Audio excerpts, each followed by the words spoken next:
Today is the 15th anniversary of the Columbine High School shooting. It was a day marked with sadness, understandably, for the survivors and the families who lost loved ones. And to this day, many of them still struggle to come to terms with that awful violence. That's why one man who was a high school junior at the time decided to confront his fears and anxiety by traveling across the country to meet survivors of other school shootings.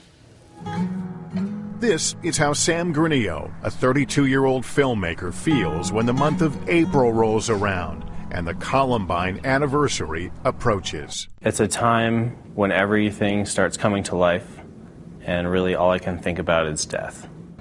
But this year, he's decided to do something about his yearly anxiety, a cross-country trip to meet the survivors of other school shootings in the locations where their misfortune took place.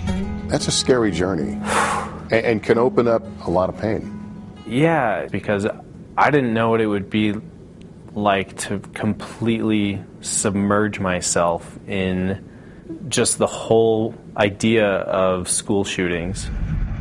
I'm driving into Jonesboro, Arkansas right now, and there was a middle school shooting here in 1998, which was a year before Columbine. This is the first time I've ever stepped foot on the grounds of the location of another school shooting.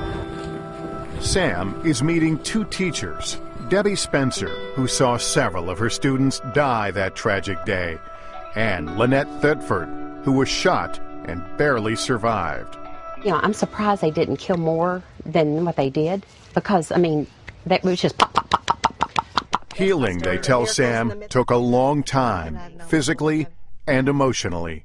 What are some of the greatest tools that help you get through any of these hard moments? I just said it's okay, because that's the one thing I think I learned the most is whatever you're feeling is normal. But that was the best piece of advice I think I ever received.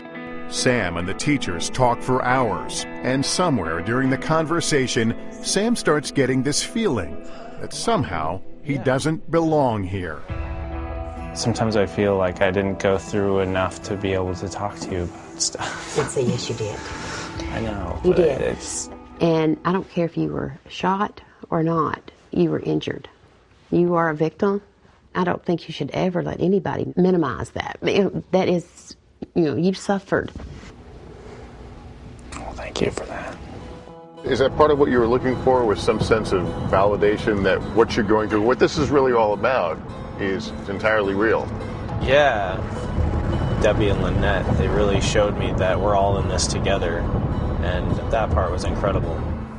Sam has a pretty harrowing story of where he was in Columbine and what he faced that day, which you'll hear in this story. Interesting, a lot of the shootings, a lot of the places he went to, they happened in the spring.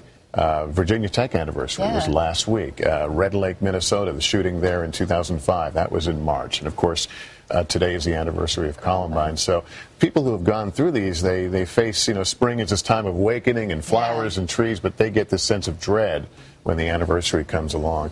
You can see more of Sam's journey tonight on Dateline. It's at 8, 7 Central right here on NBC.